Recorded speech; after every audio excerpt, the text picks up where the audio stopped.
the Samsung Galaxy S26 Ultra, $1,300. The Galaxy A57, $550. That is a $750 difference. Now, the Galaxy S26 Ultra is one of the best phones ever made, arguably, especially here in the North American market. And the Galaxy A57 is Samsung's best mid-ranger ever made. Now, the question isn't which is better, because we know which is better. The question is, does the difference matter enough to justify that extra $750? Let's talk about it. Starting things off with design, but also definitely be sure to subscribe to the channel as we're making our way towards 100,000 subscribers, and we're currently sitting around 58,000. So thank you all so much for your support. Let's make it to 100,000. But with the Galaxy S26 Ultra, we get a 6.9-inch display right here. It weighs 218 grams. It ditches titanium this year for aluminum, but I'm okay with that. It has a built-in S Pen, and it has a privacy display. And it still has that boxy feel, but with even more rounded corners than its predecessors. And it feels really premium, right? No glossy finish on the back either. Now, the Galaxy A57, it has a 6.7-inch display. It's got 179 grams of weight. It's 6.9 millimeters thin. It's got aluminum frame, no S Pen, no privacy display. The Ultra is bigger, it's heavier, but it's also more premium. The A57, it's slimmer, it's lighter, and I think it's more pocketable, if you ask me. Now, in daily carry, I mean, using both of these, the A57 definitely feels more comfortable to carry. The Ultra demands that, like, you notice it, kind of because it's a slightly larger phone when you put it side by side, and it's a little bit thicker too. Like, it screams like, hey, I'm an Ultra, I'm here. But honestly, this design really does come down to preference. Which one would you like? Honestly, I would choose the S26 Ultra all day, every day, especially the fact that this A57 has that glossy back that attracts a lot of fingerprints. That's not for me. 100% that is not for me. And I do appreciate that with this design, we get the S Pen, things of that nature. And it just feels more hefty as well. When we get to the display, with the Galaxy S26 Ultra, like I said, it's got the 6.9-inch display, but it's a dynamic AMOLED 2X with 2,600 nits of peak brightness, 120 Hz. It's got a privacy display, and it has that anti-reflective coating. Again, not as great as the S25 Ultra, but it's still pretty good.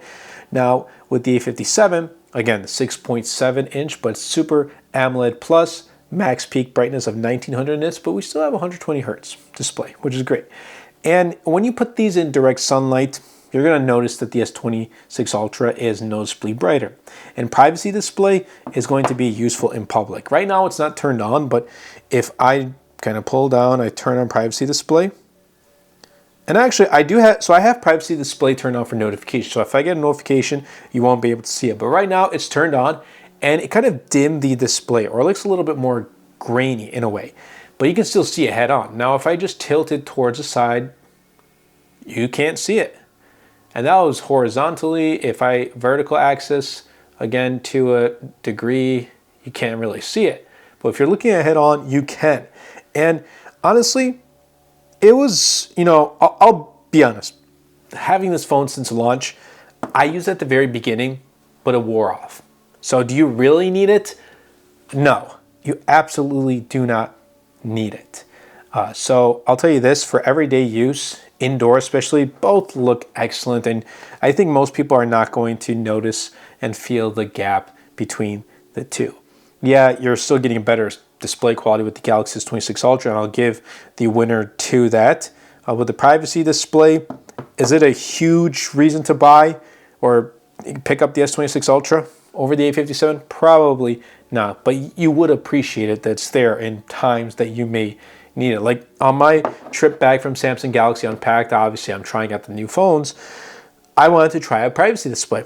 I turned it on, and obviously I'm sitting pretty close to other people, and you can tell that people are trying to, look over your shoulder. I turn on privacy display, and I know that they cannot see what's on my display. Something I did appreciate. But I'm not on a plane all the time, or I'm not in close vicinity with around other people.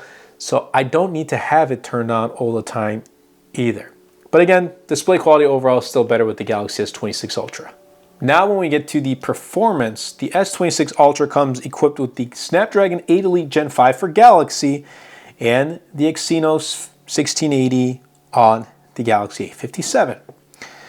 And it's a Samsung chip, Exynos. It's not the high-end chip from them, and it performs all right. But the Snapdragon 8 Elite Gen 5, you're going to notice a huge performance difference between the two. Honestly, performance department, the S26 Ultra is going to win. Like, just opening up apps are much quicker. Demanding apps like Call of Duty, mobile, especially when it comes to gaming and video processing, photo processing, things of that nature. It's just going to perform much better on the S26 Ultra. I mean, hands down, if you're looking for a performance beast, you go with the flagship. If you don't really care too much about performance, you're just doing like email, maybe streaming some videos, browsing the web, social media, you'll be okay with the A57 as well. Obviously, the flagship performs really great in that category, but you also on top of that get great gaming quality, you get 8K video processing, you're getting heavy multitasking. Obviously the Ultra is going to win decisively. A power user is going to want the Galaxy S26 Ultra, and those who don't really care, they'll be fine with the Galaxy A57. The camera is also going to see a huge gap. With the flagship S26 Ultra, we're getting a 200 megapixel main camera, 12 megapixel ultra wide, 10 megapixel 3x telephoto, and a 50 megapixel 5x telephoto. With the A57, we get a 50 megapixel main, a 12 megapixel ultra wide, and a 5 megapixel macro, no telephoto lens. Now, for many, this is where that huge price difference may make the most sense. The Ultra's camera system is in a completely different category. I mean, you get 5x optical and 100x space zoom, or that's not going to be, optical zoom, but digitally zoomed, but it's still really good. Now, the A57 does have digital zoom, but obviously you're not going to get 100x. I mean, let's just go into the camera. The most we're getting is 10x, and it's really not that good. Like, it's really grainy and it's not that usable. The 100x zoom, though, on the S26 Ultra is going to perform pretty good. And it's gotten to a point where if I go on vacation and I'm going to take photos of like sightseeing, touristic attractions, things of that nature, I'm bringing the S26 Ultra with me. And in low light, nightography on the S26 Ultra is much better than the A57. It's all right here on the A57. Like, it's serviceable, nothing too crazy. But if you care about photography and videography, which we get APV video codec, we get log video recording here on the S26 Ultra, then this gap alone might justify the Ultra. So yeah, I mean, the winner here in this category is going to be the Ultra.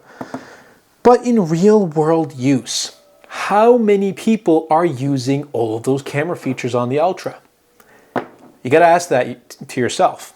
Am I using all these features? Am I going to take a bunch of 100x zoom photos? Am I going to be like using it for professional photography or just making content of that nature? No. If you're not, if the answer is no at least, then is it really worth that huge price difference?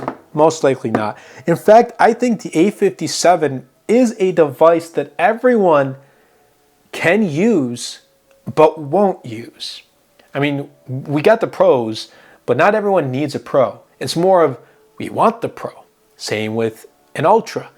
Not everyone needs an Ultra, but we want an Ultra. The A57 does everything fine. And then we come to the battery. So they both have the same capacity, 5,000 milliamp hour battery capacity. However, you just get longer battery life with the S26 Ultra. Now, even though you have the same capacity, you get the optimization of One UI. I'm currently running the beta One UI 9 on Android 17, and it feels really stable. And then you get the optimization of Snapdragon 8 Elite Gen 5, and it just performs really well. Easily lasts me all day, like 7.5 hours of screen on time. A56, about 6.5 to 7. With S26 Ultra, sometimes I'm pushing 8 hours. And then because of wireless charging, I think that's going to be a difference for a lot of people too. And then there's reverse wireless charging. You can charge your earbuds, but with the A57, you can't do that.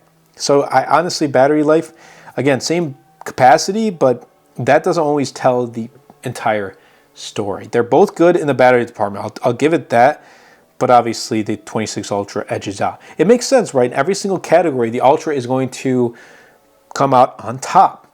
And with extras like the S Pen, no other phone really has this. I think Motorola has it in like their mid-range device, but this is just great. Now, a lot of people don't like the S26 Ultra because, you know, last year with the S25 Ultra, Samsung removed the Bluetooth capability, and it's not here with this model either, but that's okay. I mean, you still have it, and I actually use it more often than I had originally thought I would.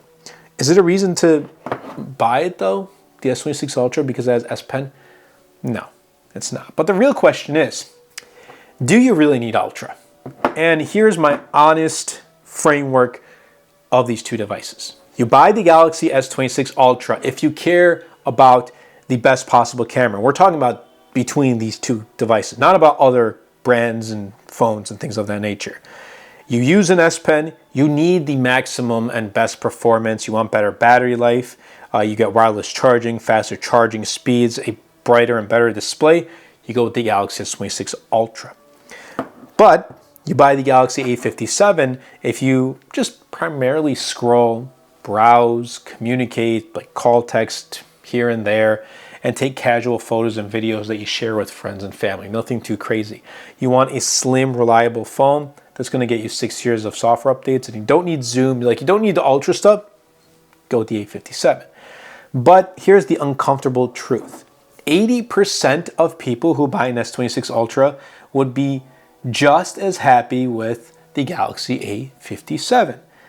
The other 20%, the Ultra is worth every cent. Now, you have to ask this: which 20% are you? It's really the only question that matters. A lot of people who are buying this Ultra, yeah, they're paying that premium price, they're getting a better phone, but do they really need the Ultra? I hope you guys did enjoy this video. If you did, definitely be sure to superman that like button, comment down below, and best of all, share this video, because it really does help out the channel out a lot. It will help push my content out to more people. And also, definitely be sure to check the links down below of these products, as they do help out the channel. And also the wallpaper packs. This one right here on the S26 Ultra is called Aura Layers, and this one is a work in progress. The A57 is something, it's in beta. I have not released it. I'm still working out the final design, so I'm just testing out to see how it looks on devices. So let me know in the comments down below what you guys think. I hope you guys did enjoy, and I'll catch you all in the next episode.